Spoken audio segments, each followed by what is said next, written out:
Buen día, alumnos. Buen día, ingeniero Duarte. Buen día. Estamos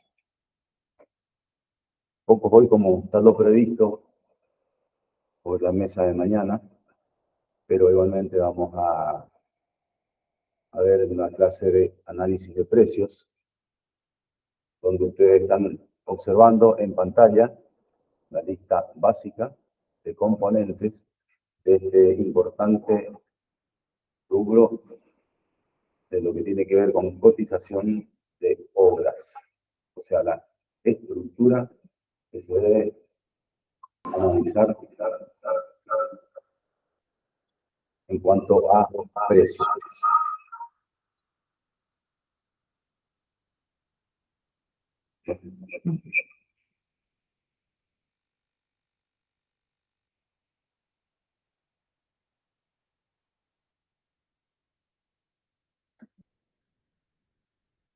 Estoy abriendo acá porque cuando se graba la sesión no se ve, digamos, entonces si entran tarde, tengo por más de ¿Pueden entonces?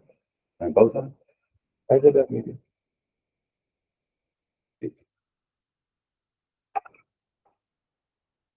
No sé cómo estamos. ¿Arrancamos? Sí. Yo decía para si vos querías saludar. No, está bien. O sea, querés comento, o sea, lo que vamos a hacer es el siguiente temario, que es analizar costos. El análisis de costos, digamos, construye el precio de un ítem, ¿sí? Después vamos a hacer hincapié, digamos, en esa cuestión, claro, en esa cuestión, digamos, de que una cosa es el precio y otra cosa es el costo. Sí, totalmente. Entonces, vamos a ver ciertas generalidades del tema, vamos a desarrollar lo que vamos a llamar la ecuación del precio, ¿sí? Y vamos a ver cómo se construye una estructura de análisis de costos para después, en esta instancia, abordar los costos principales de lo que es análisis de costos de obras de albañilería. Entonces, ahí involucra costo de materiales, el costo de ejecución o el costo de la mano de obra y lo que implica, en términos generales, costo de equipo y herramientas, que después va a haber una clase específica, digamos, para esa cuestión. Eso hoy hasta acá, porque continúa. Claro. Vamos a aclararle a los alumnos que faltan elementos acá, obviamente. Claro, este capítulo está acá. Acá nosotros empezamos, digamos, para que podamos hacer análisis de costo en ítems como puede ser cosas, movimiento de suelo, albañilería, algunas terminaciones y demás. Claro, aplicado en este caso a un ejemplo de albañilería que vamos a abordar, sí. Pero sabemos que esto tiene una apertura total a cualquier obra civil en este caso. Claro, exactamente. Sí. Bien, ahí estamos con la primera. Entonces, señalamos primero que un presupuesto analítico, ¿sí?, se puede sintetizar como la sumatoria de cantidades de los diferentes ítems que conforman ese presupuesto multiplicados por el precio unitario. Esto, en una generalidad, es parte de lo que construye el precio de una obra o el presupuesto, ¿sí? Y también hay que aclarar que cuando hablamos de presupuesto, la palabra lo dice, es presuponer, ¿sí? Y hay una diferencia que se tiene que establecer entre el presupuesto de una obra y el costo final, ¿sí? Que en el mejor de los casos, digamos, van a coincidir o van a tener una tasa de error mínima y aceptable, y en el peor de los casos, digamos, van a diferir. ¿De dónde sacamos la cantidad de cada ítem? Bien, surge el cómputo métrico, es decir, de empezar a contar numéricamente las unidades de medida, digamos, que tenemos de cada tarea que vamos a ejecutar en la obra. Luego viene la parte de precios unitarios, o de costos unitarios, si se quiere, digamos, en donde se determina con una metodología de análisis de precios, o mejor dicho, análisis de costos. Esta metodología ¿sí? Implica establecer el costo por unidad de medida, ¿sí? Y acá aclaramos que todavía no es el precio. El costo surge de la suma de los siguientes elementos. Costear material, costear la mano de obra, analizar el costo de los equipos, herramientas, maquinarias y demás. ¿Sí? Hay un costo de ayudas de gremio que por lo general se debe tener en cuenta y en la mayoría de los casos no se tiene en cuenta, pero también hace a la logística específica de la tarea. Luego tenemos gastos generales de obra. Ya vamos a ver qué es específicamente ayuda de gremio. Claro, sí, eso vamos a verlo en detalle, digamos, pero, o sea, como para construir la ecuación del precio. Sí, total, sí. Exactamente. Después tenemos los gastos generales, que hay una parte de esos gastos generales que son específicos de la obra, ¿sí? Y que, o sea, según el criterio que uno adopte, digamos, puede incluir el costo de ayuda de gremio o de requerirlo, digamos, tener que separarlo, digamos. Luego están los gastos generales de empresa. En esto entran, o sea, impuestos, tasas y permisos, digamos, todo lo que se necesita, digamos, tener regularizado para poder ejecutar la obra en condiciones normales.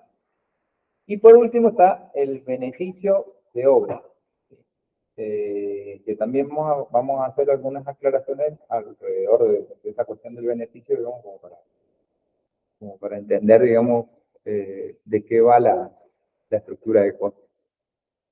Como ven, están todos separados, pues, analizados en forma independiente, los materiales, la mano de obra, los equipos, la ayuda de gremio, todo individualizado. No hay una sola cosa mezclada, sino que la vemos de forma individual, de modo de poder diferenciar cada uno de esos elementos en forma separada. Claro, es una manera racional, digamos.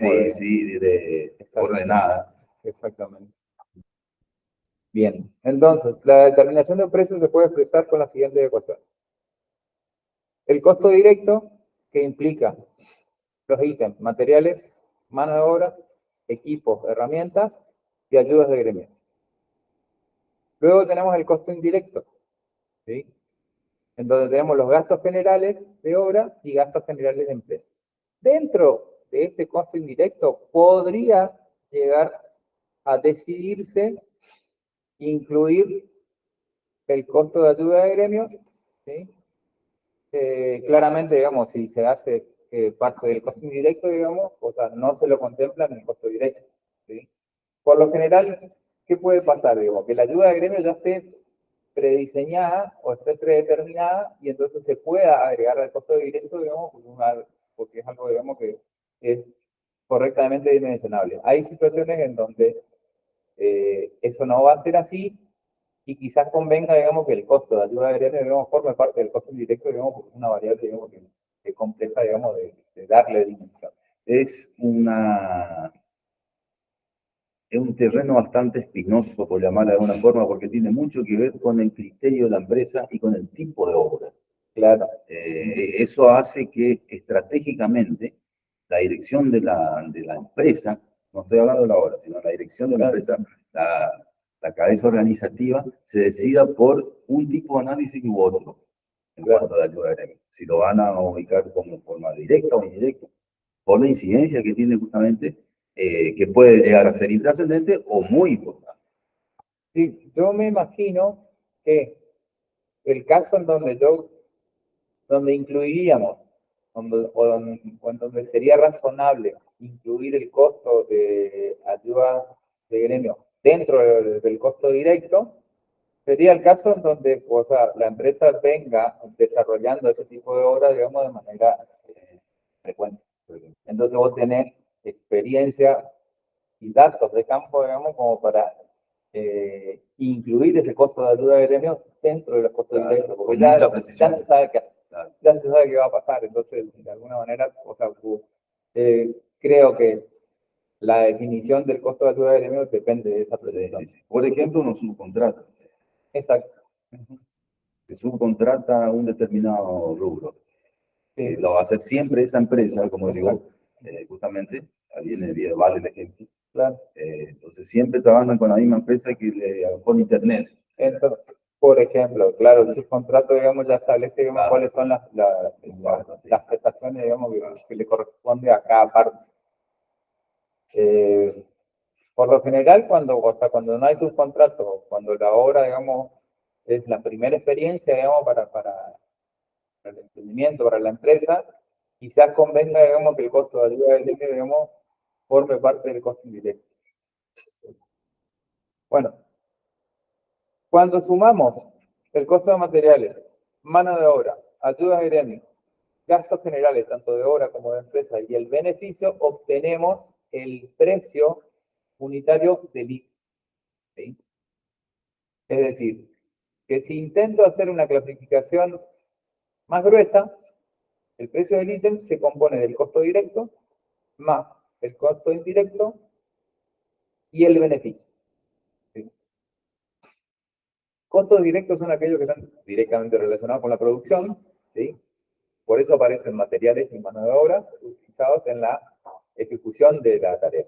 O sea, aquí podemos, mientras toman mate, agregar que la palabra nos lleva directo a que depende justamente el volumen de ese material o de esa mano de obra necesaria, de acuerdo a un esquema de producción, exactamente, de forma directa justamente. Cosa que, si observamos los costos indirectos, no tienen que ver en forma absoluta con la producción. Claro, o sea, imagino lo siguiente, digamos, o sea, todo lo que compete al costo directo es, o sea, salvo la mano de obra, digamos, que es la fabricación, digamos, pero en cuanto a los materiales y en cuanto a los recursos, ¿sí? Posiblemente es gran parte de las cosas, de los recursos que van a quedar instalados en la obra. O sea, forma parte del producto final de la obra. En el caso de los costos indirectos, como la seguridad, iluminación de obra, gasto de mantenimiento de oficina y demás, son costos, digamos, que son en cierta forma improductivos, pero que Necesarios, sí. son necesarios. No se ven, pero tienen su gasto, su incidencia también. Sí, tienen su incidencia, digamos, y muchas veces también son los costos, digamos, que merecen, digamos, minimizarse de alguna manera. Pasamos a la siguiente. Bueno. Entonces, teniendo esta estructura, para definir el costo unitario del ítem, ¿sí? Por un lado, vemos el rendimiento de un material o de la mano de obra. Eso es necesario para poder armar la estructura de costos. Para poder conformar cada uno de los centros de costo de un precio, se necesitan los rendimientos. El rendimiento es un parámetro que mide el consumo, ya sea de un material o de una cantidad de tiempo en mano de obra, digamos, para ejecutar una determinada tarea. ¿Sí? ¿De dónde obtenemos los rendimientos? Los rendimientos podemos obtener de bibliografía, digamos, especializada, podemos obtener de mediciones en campo, ¿sí? O sea, que parten de la experiencia. Experiencia propia o ajena. Exactamente, propia o ajena, es como lo que se suele, el dispositivo que se suele utilizar para eso, o lo he visto por lo menos en obras, son las tarjetas de producción. Entonces, las tarjetas de producción son como una ficha que se rellena, digamos, y en donde se marcan los parámetros, digamos, que estamos viendo, que son consumir, que estamos hablando de mampostería, por ejemplo. Vamos a medir la cantidad de mampuestos, la cantidad de ladrillo, la cantidad de mortero, ¿sí? Desglosado, digamos, en sus ingredientes, ¿no? En el aglomerante, que puede ser cemento, puede ser una mezcla de cemento y cal, puede ser cemento de albañilería, digamos, o sea, un aglomerante en sí y los áridos. El agua también es un recurso, digamos, que se tendría que tener presente, digamos, para esta tarjeta de producción, porque todos esos elementos después conforman lo que es una voz de producción o una medida, ¿sí?, de los consumos, tanto en recursos materiales como en recursos de mano de obra que sucedieron en la ejecución del. Por unidad. Exactamente, por unidad. Factores principales para definir tanto costos directos como costos indirectos, ¿sí? Van a ser el tipo de obra, los recursos materiales y humanos y la disponibilidad de equipamiento. El tipo de obra define qué materiales y qué recursos humanos se van a necesitar. Y por otro lado, la disponibilidad de equipamiento también es muy incidente en los costos, sobre todo los costos indirectos, digamos, porque dependiendo de la región geográfica en donde estemos emplazando la obra, va a haber o no disponibilidad de ciertos equipamientos. Y eso puede incluso modificar los requerimientos del proyecto ejecutivo. No es lo mismo, o sea, trabajar en una obra en altura que en un emplazamiento habitacional, por ejemplo, que se desarrolla, digamos, en varias hectáreas. Claro. Me acuerdo, Javier, de un ejemplo hace unos años, en una obra que teníamos que mover losas prearmadas muy grandes, así que venían de a 2 por camión, por semi, y en esa época, te estoy hablando de muchos años atrás, no había ninguna grúa en la provincia que sea capaz de mover esa losa. Tuvo que traer una de resistencia, Chaco. Y ahí no es lo mismo pensar que tengo una posada que en resistencia, hablando de 300 kilómetros de diferencia y el tiempo de traslado. Entonces, no es un tema menor. Sobre todo, o sea, lo más importante ahí es señalar que, por ejemplo, el costo de la grúa, digamos, arranca desde que se mueve la grúa. Vos empezás a pagar la hora de grúa, digamos, desde que se movió, desde que salió, claro, desde que salió el Japón. Entonces, si vos contrataste una grúa que está en Campana, en Buenos Aires, digamos, el costo empieza a correr, digamos, desde que salió de Campana. Y llega hasta que, sí, hasta que,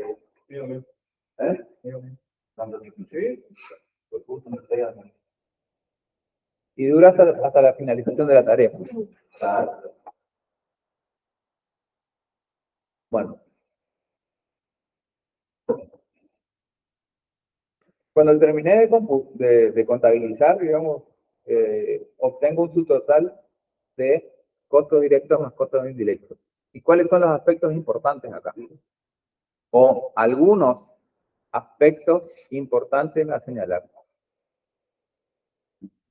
El beneficio se calcula como un porcentaje de los costos directos sumados a los costos indirectos y corresponde al emprendimiento. Es decir,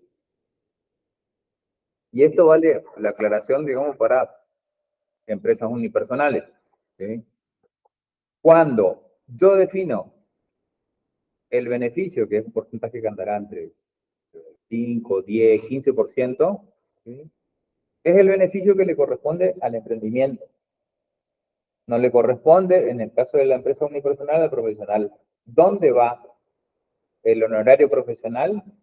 Va inserto en los costos de mano de obra. Entonces, los costos de mano de obra vamos a ver más adelante, digamos, cómo se desglosan para entender correctamente que este beneficio es un porcentaje que le corresponde a la empresa, digamos, y es el ítem que después se va a utilizar, digamos, para reinversión, digamos, o crecimiento financiero, digamos, del emprendimiento. Y esto es importante lo que está diciendo el ingeniero Garte, porque nos ha ocurrido que algunos presentan inquietud, pero ¿y dónde saco los costos indirectos? ¿De dónde saco el beneficio? No tengo ese dato. Pero ¿y cómo si cambia de cambio de empresa? cambia el beneficio, obviamente. Y ahí aparece lo que vos decías, justamente que no tiene que ver incluso directamente con dos profesionales. Sí, sí, sí. O sea, de hecho, digamos, Se me da cuenta este detalle que es muy importante. de hecho, o sea, el beneficio tiene que ver con, muchas veces con la marca incluso, o sea, la marca tiene un costo, la marca de una cierta empresa tiene un costo, la innovación de la empresa también tiene un costo. Si te brinda, digamos, un producto que tiene poca oferta y mucha demanda, claramente el beneficio, digamos, es mayor, ¿sí? O debe ser mayor por lo menos, ¿sí? Pero también es una decisión empresarial, digamos, manejar ese beneficio, digamos, de manera competitiva. Entonces, ahí se arma un equilibrio entre competitividad, ¿sí? Y calidad de oferta. Tiene mucho que ver con nuestra realidad económica de hoy, como ven, justamente de oferta y demanda, libertad de expresión en este caso. Exactamente. Sí. Una consulta, ¿de ahí sale el factor K de la empresa? El factor K es la suma de todo lo que involucra ayuda de gremio, gastos generales de obra y de empresa y beneficios. Lo que se conoce en el ámbito de las obras públicas, el factor K es muy utilizado porque por lo general lo que se hace es... Hacer una vez, pues replican todo. Claro, o sea, vos contabilizas, o sea, sumás costos de materiales, mano de obra, y después se aplica un factor K que anda entre, o sea, sumando todo, ahí se tienen que sumar impuestos, cargas sociales, o sea, todo lo que es gastos indirectos. Y por lo general es un factor adimensional, digamos, que amplifica el costo-costo, que el costo-costo se comprende de el costo de los materiales más el costo de la mano de obra, ¿sí? Es una manera simplificada, digamos, de establecer, digamos, el precio, digamos, de la obra. Pero en realidad, o sea, como termina siendo un factor adimensional, tiene una tasa de error que puede ser mayor o menor. Es a los fines comparativos también. Es a los fines comparativos. También es cierto, digamos, que se utiliza, ese índice se calcula en base a la diferencia entre análisis de precio. Cuando se presenta la oferta completa, con análisis de precio unitario y demás, se calcula ese factor K para que el comitente pueda evaluar, ¿sí?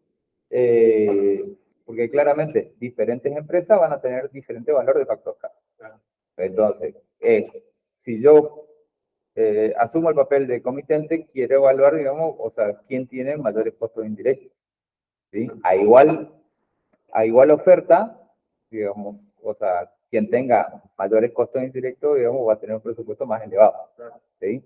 A veces puede darse el caso en donde el factor K sea mayor o sea menor, porque la oferta, digamos, en cuanto a costos y materiales, es de mayor calidad, ¿sí?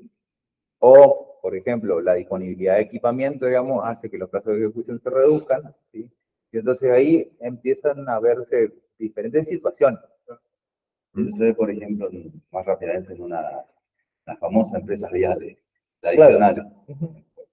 Hay varias marcas que son, la ves acá en el Auto Uruguay, la ves que están allá en provincia de Buenos Aires, en Salta, y es la misma marca y son empresas grandísimas. Sí, sí, sí. Por ejemplo, Enrique. Por ejemplo, exacto. Entonces, bueno, aclarado lo del beneficio, pasamos al tópico costo de mano de obra. El costo de mano de obra debe incluir la tarea profesional, ¿sí? ¿Cómo es? Y eso, sobre todo, es importante aclararlo, digamos, para el caso de empresas unipersonales. Vuelvo a repetir, digamos. O sea, el costo de la tarea, o sea, lo que implica, digamos, la tarea profesional debe sumarse al costo de mano de obra, ¿sí? Es un error, digamos, sumar los honorarios, digamos, o pretender, digamos, que los honorarios salgan del beneficio de la empresa, digamos, porque claramente, digamos, van a haber situaciones en donde no va a estar correcto, no va a estar, ese honorario no va a estar bien pago. O contemplado. O contemplado, sí, sí, es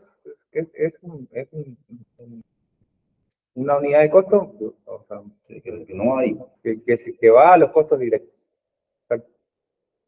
El precio total del ítem es igual a la suma de los costos directos más los costos indirectos, más el beneficio, entonces. Es un grueso. Es un grueso. Ahora, a manera de ejemplo, vamos a analizar la estructura de análisis de precio de un ítem de albañilería. Mampostería de ladrillos comunes de 30 centímetros de espesor. Este ítem se maneja en general con la unidad de metros cuadrados de pared, también se lo puede expresar en metros cúbicos. Por lo general, lo que establece la bibliografía, en este caso el libro de Chandía, es que para el caso, digamos, de paredes macizas, se va a computar en metros cúbicos, ¿sí? Y para el caso de ladrillo hueco, digamos, se utiliza la unidad de medida metro cuadrado. Disculpame un segundito. Sí. ¿Tenemos ida de vuelta con los chicos? No veo si están conectados. En este caso. Cualquier cosa, vamos a establecer la siguiente dinámica, la que establecimos ya en otras clases. Escriban en el... ¿Vos estás conectado? Bien, perfecto. No, o sea, como punto antes de empezar con el ejemplo, quería preguntarle si tenían alguna inquietud respecto al... Fíjate si hay alguien esperando para entrar.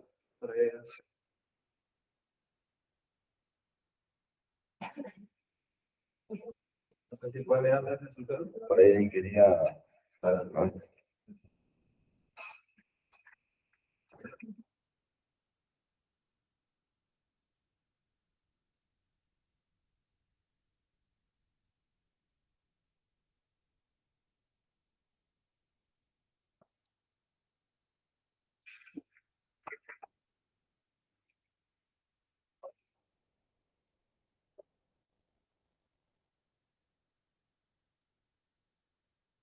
Vamos a establecer la siguiente dinámica. Vamos a avanzar con la presentación y vayan dejando, quienes estén conectados, vayan dejando las consultas en el chat.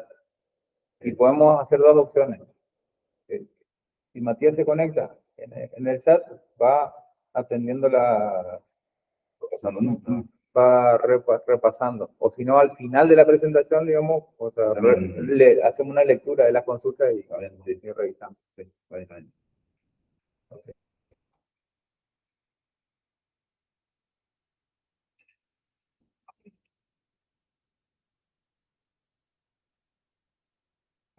Interrumpido ahí en... Bien, estábamos hablando del ítem mampostería, que habíamos hablado de las unidades de medida, que suelen ser metros cuadrados para paredes huecas, o paredes de ladrillo hueco, en realidad. Y en el caso de paredes de ladrillo macizo, digamos, se utiliza el metro cúbico como unidad de medida. En este ítem, los costos directos vienen dados por el costo de los materiales más el costo de la mano de obra, que en este caso sería el tipo de ladrillo, el mortero, y en algunos casos se suele incluir los materiales de refuerzo, como pueden ser los encadenados, en otros no. Claro, dependiendo, digamos, del tipo de obra, digamos, se va a incluir los refuerzos, tanto horizontales como verticales, o no, o se trabajarán por separado. Y puede ser también, muy común diferenciar el revoque también, porque hablaba de mortero de asiento. Claro. Y por ahí podemos considerar metro cúbico de pared, de elevación nada más, de elevación, sí. Y o paredes revocadas en ambos lados o en un solo lado. Todo eso cabe aclarar porque tiene también una incidencia en mortero. Claro. Que tiene su importancia. En ese caso, o sea, puede hacer, digamos, o sea, un ítem, digamos, combinado, pero lo ideal sería hacer independientemente, ¿no? claro, el tema es la unidad de medida.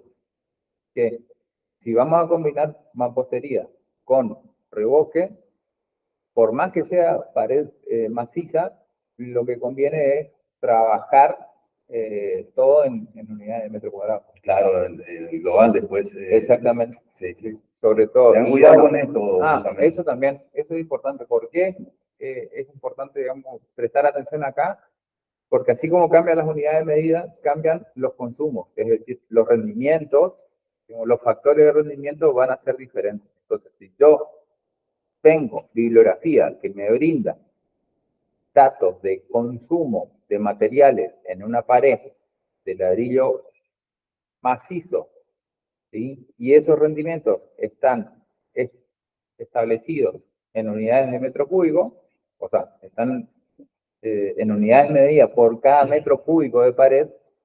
Si voy a hacer un ítem combinado, tengo que convertir esos factores de rendimiento, digamos, a unidades de medida por metro cuadrado. ¿Sí? Entonces ahí se vuelve un poco más complejo, digamos. Y ojo con eso porque se pueden cometer errores muy gruesos, ¿no? Se pueden cometer errores, exactamente. Hay veces que va a ser necesario porque posiblemente el contrato lo disponga, digamos, en el itemizado, el contrato disponga, digamos, que las paredes deben incluir su revestimiento. Y entonces hay que prestar mucha atención a la estructura de análisis de costo en ese... Al pliego. Exactamente. No solo el pliego, sino a esta cuestión, digamos, de cómo armo la estructura de costos para no cometer errores. Es importante en este caso, ya que lo mencionaba, tener el dato, además del metro cúbico, por ejemplo, sería 30, la incidencia que tenga en metro cuadrado, porque Sí. vamos a necesitarla en algún momento para revoques, para pintura, para fino, grueso, lo que Sí, sea, sí. o revestimiento también, no sé lo que corresponda. Sí, o sea, yo tengo analizado,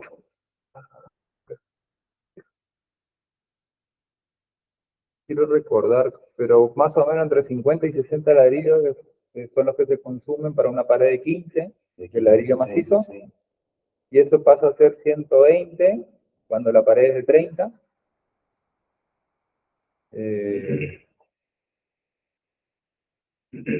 Y esos son cantidades de ladrillo por metro cuadrado. ¿Okay? Si yo computo la cantidad de ladrillo por metro cúbico, digamos, ese factor va a cambiar. Claro, sí.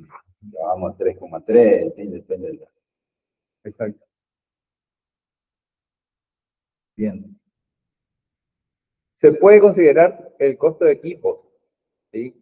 En este ítem, pero en ese caso, a efectos de facilitar el estudio, lo cargaremos en costos indirectos. O sea, hay ítems que requieren, ¿sí?, que el costo directo de los equipos, digamos, se incluya en el análisis de costos. Y hay otros ítems en donde, por ejemplo, ¿qué sería un equipo para el análisis, para el ítem mampostería? Bueno, ahí está la cosa, justamente lo que te quería agregar algo, ¿sabes?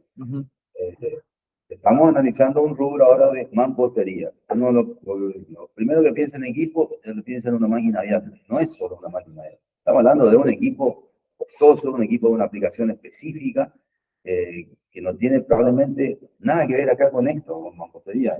Por ahí puede tener que ver, sí, pero en este caso, se refiere el ingeniero a equipos livianos, equipos necesarios en obras livianos, que tienen un costo mucho menor, obviamente, pero que de hecho tienen un costo, y un costo importante, como puede ser una hormigonera o un canguro, un compactador o tantos allanadores, en fin, mejoras, no sé, por una, menores. Entonces, entendámonos a lo que es costo del equipo por ese lado, por el equipo específico para cada obra. Exacto. En el caso de la mampostería, un equipo, digamos, que debería decidirse agregar al costo directo sería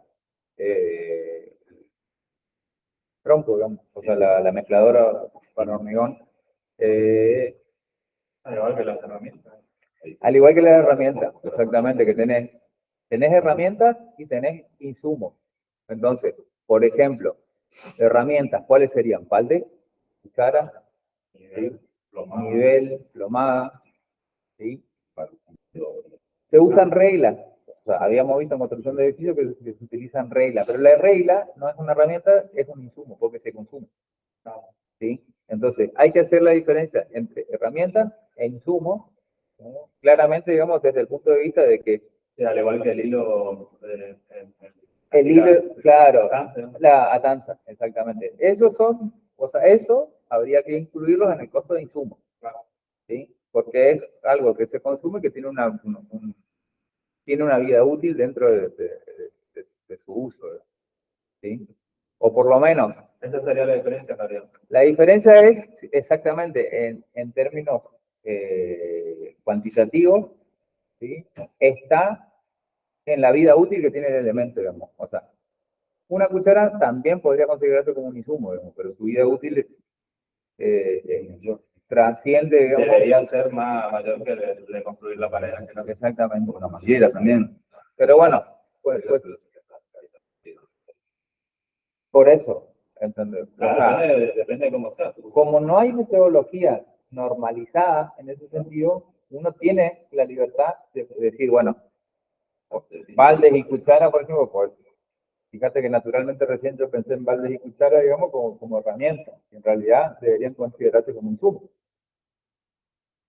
¿Sí? Los baldes como los tiran. No, o Sí, sea, sí, pero sí, de pues. hecho, o sea, como es bien cuidado, digamos, o sea, te pueden durar un montón de horas. Entonces pasarían Es como a la tabla de categoría. comprado. Exactamente. Es como la tabla de comprado.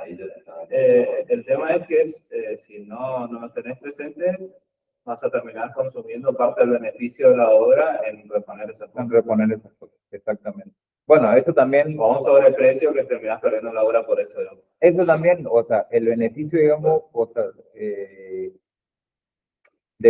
o sea, en realidad, o sea, por lo que estableces como recupero, digamos, de esos insumos, es la imputación de los gastos generales.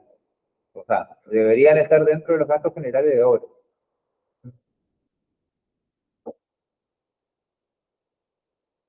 Los rendimientos de materiales y mano de obra se obtienen de manuales o tablas de distintos autores y de experiencia propia. Ahora creo que viene un ejemplo.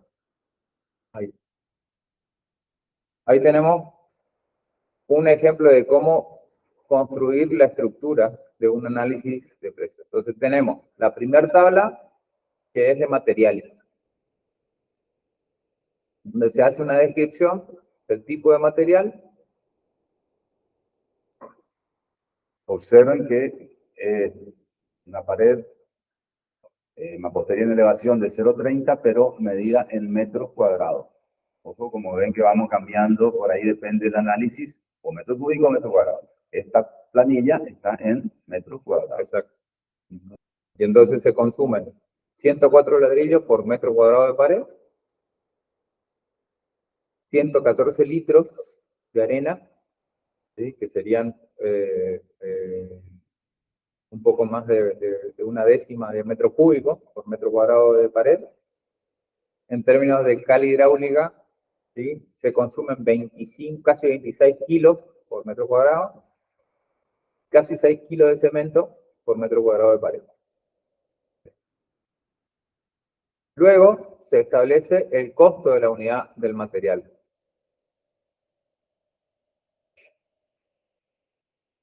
Por último, el costo del material en el ítem es el producto del costo de la unidad del material por la cantidad de la unidad del ítem. Entonces, ese número que aparece como 29,12, ¿sí? En unidades moneda por metro cuadrado, va a ser el producto de 104 por 0,28. Y así sucesivamente en todas las filas. Para dar como resultado que el subtotal de materiales, ¿sí? Pasa a ser la suma del costo del material en el ítem. En este caso, 42,84, que es la suma de 29,12 más 4,56 más 6,99 más 2,17. Luego pasamos a la estructura de análisis de la mano de obra. Esa se va a discriminar por la categoría de operario o la operaria que esté manejando, digamos, la ejecución del INE. Entonces tenemos oficiales, ayudantes, según el convenio colectivo de la UOCRA podemos llegar a tener oficiales especializados y medio oficiales. Ahí, no sé si suma, pero cada categoría va a tener diferentes responsabilidades o diferentes habilidades. ¿Sí? En el caso de un oficial especializado, ¿sí? Se entiende, digamos, que es aquella persona, digamos, que puede interpretar, digamos, planos de proyecto ejecutivo. ¿Sí? En el caso del oficial, ¿sí? Puede ejecutar tareas de replanteo y verificación, tanto de escuadra como de plomo, pero no necesariamente, ¿sí? Sepa leer el plano. ¿Sí? Y eso le permite tomar decisiones también. Exactamente. O no está. No, no. Y en el caso del medio oficial y el ayudante, las tareas son más sencillas, digamos, las que les corresponde ejecutar. ¿Sí? Son tareas más, si se quiere, digamos, de logística y de apoyo. Bueno, una vez que establecí de la misma forma que en la tabla anterior, ¿sí? El total o el subtotal de mano de obra, ¿sí? Se procede a realizar el total del costo directo del ítem. Para el total del costo indirecto, se adopta por lo general un porcentaje del costo directo y el subtotal se suma los costos directos más los indirectos. Y el beneficio de obra termina adoptándose también un porcentaje del subtotal 1, ¿sí? Que variará según el requerimiento de la empresa. Vamos a ver ahora cómo construimos o qué tenemos que tener en cuenta para el costo de los materiales. ¿Sí? Siempre los materiales van a tener un desperdicio. ¿Sí? ¿De qué depende este desperdicio? Depende de la cantidad de material real, ¿sí? Que va a surgir de una cantidad teórica que puede salir de una base de datos que parte de bibliografía o de experiencias medidas en campo. Y a eso se le suma un desperdicio. ¿De qué depende el desperdicio? Bueno, depende del tipo de material, ¿sí? Y de su disponibilidad. Depende de la técnica constructiva. La técnica constructiva muchas veces define el desperdicio. ¿Sí? Una técnica constructiva mal implementada, digamos, claramente va a tener un mayor desperdicio. Y también depende del control de obra. ¿Esto qué es? ¿Sí? En el control de obra, la tarea de la jefatura de obra, ¿sí? Se basa en seguimiento y control de calidad. Justamente para optimizar el aprovechamiento del material desde poder establecer una minimización del desperdicio. ¿De dónde van a salir los rendimientos, ¿sí? O consumos de los materiales? Y por lo general vienen establecidos en manuales, ¿sí?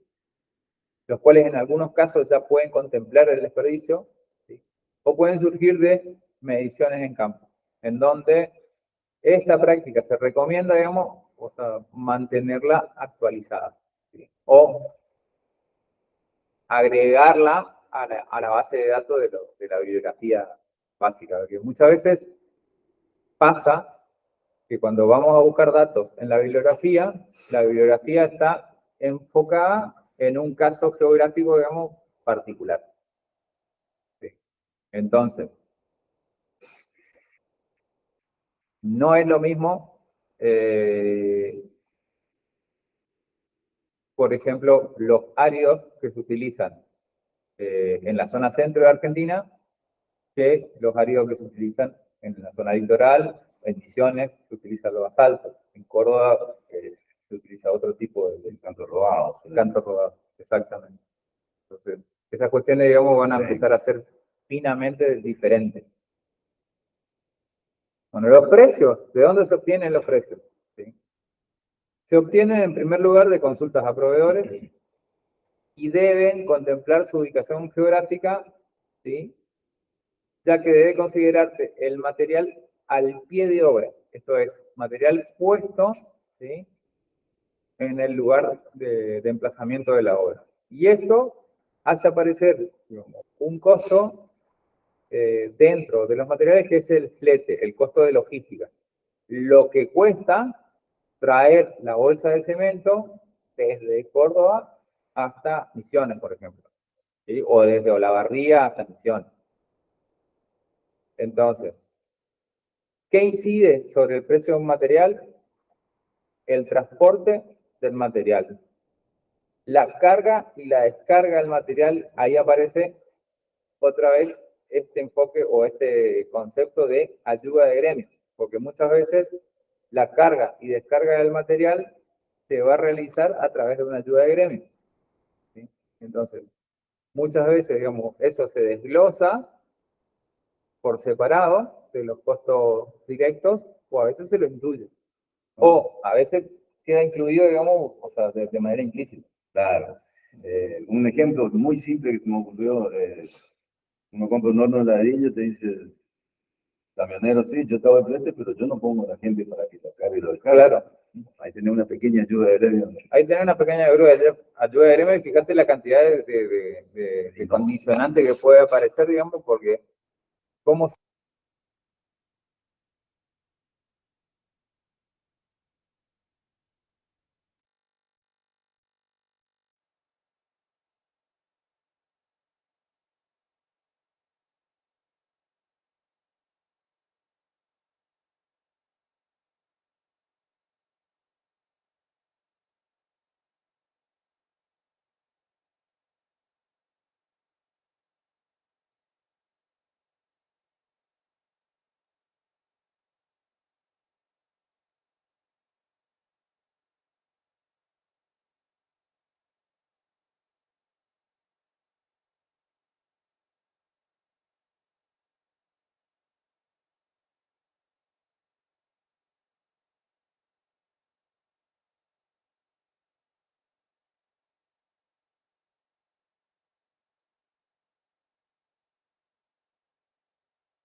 descargar material.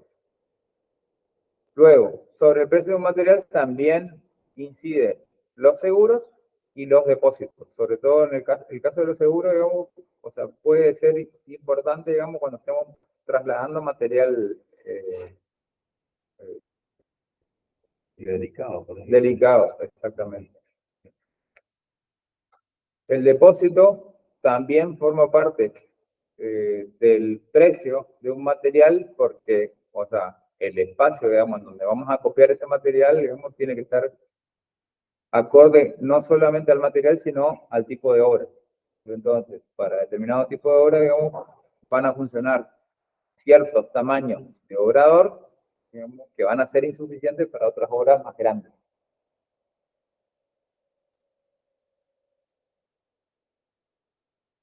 El costo de ejecución Y acá entramos a hablar del costo de mano de obra. ¿Cuándo va a variar? ¿Sí? Por lo general, tenés dos formatos. ¿Sí?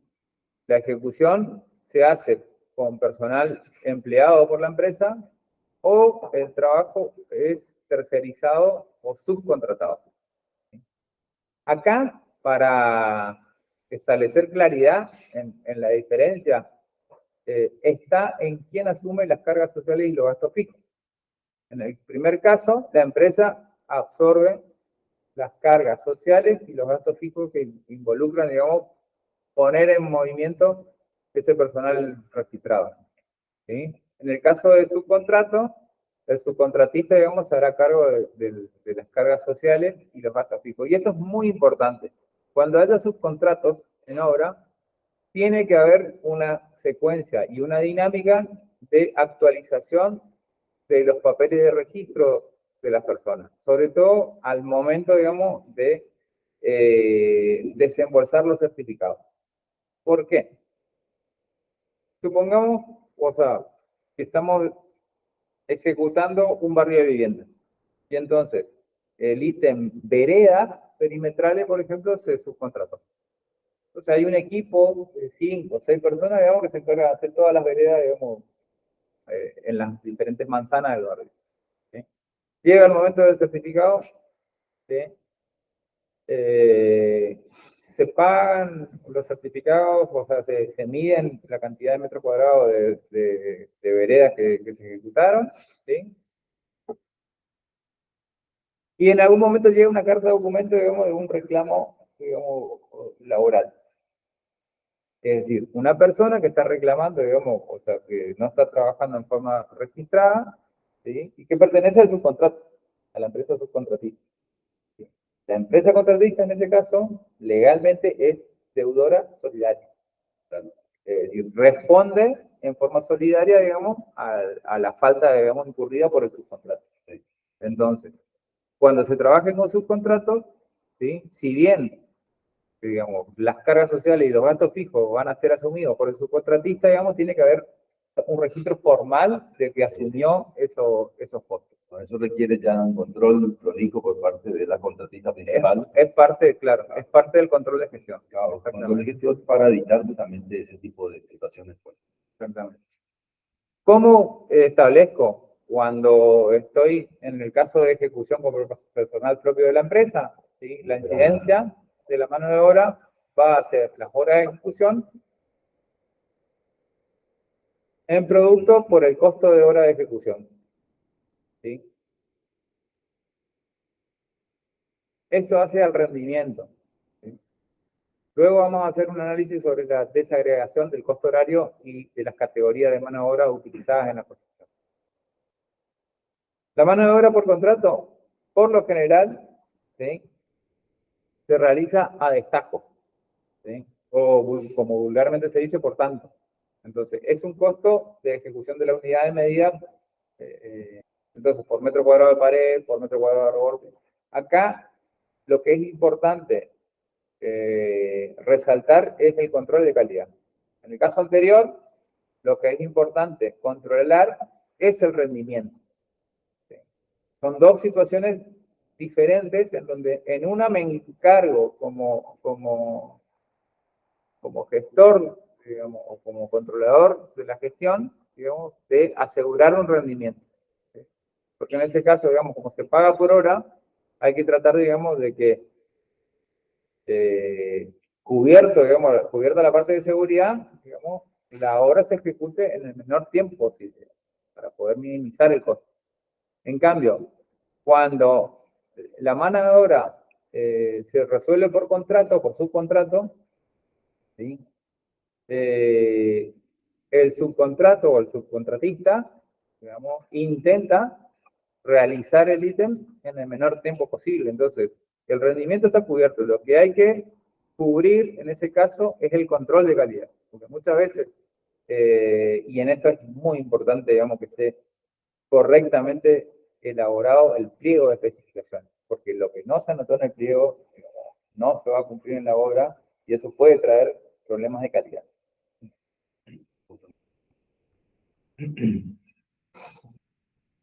A este tipo se tiende al tipo de contratación, digamos, a destajo, porque conduce a una mayor especialización de las cuadrillas con aumento de los rendimientos y por consiguiente la baja de costos.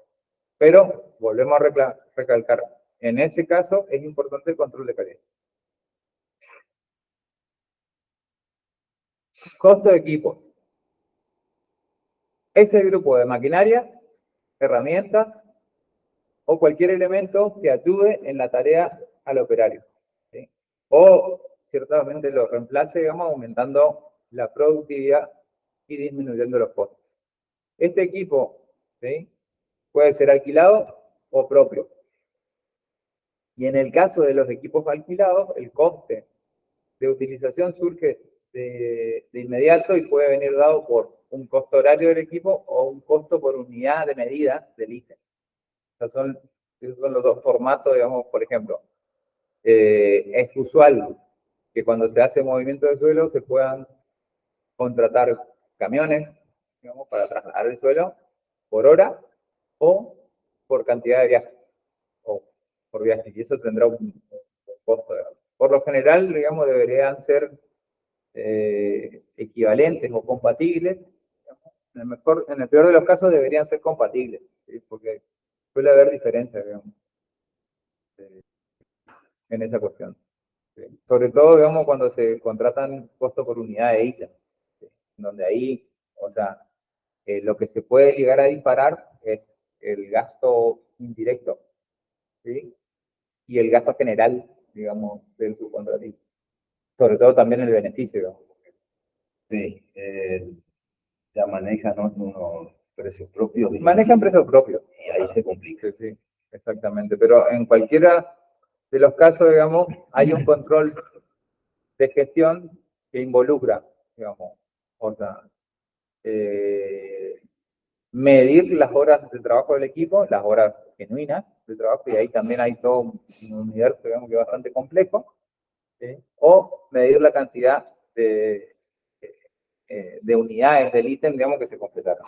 Sí. Y en eso le agrego, Javier, que tiene mucho que ver con la oferta y la demanda también. Porque si uno está trabajando en un lugar donde necesita camiones volcadores y no hay, agarrate con los precios. No, sí. Me ha pasado, o sea, hablar con su contratista del equipo de viales, digamos, que te dicen, yo prefiero tener los equipos parados, digamos, a ponerlos a trabajar y que me paguen mal. Y eso es una visión, o sea, respetable, ¿no? Sí, lógico. Valedera, exactamente.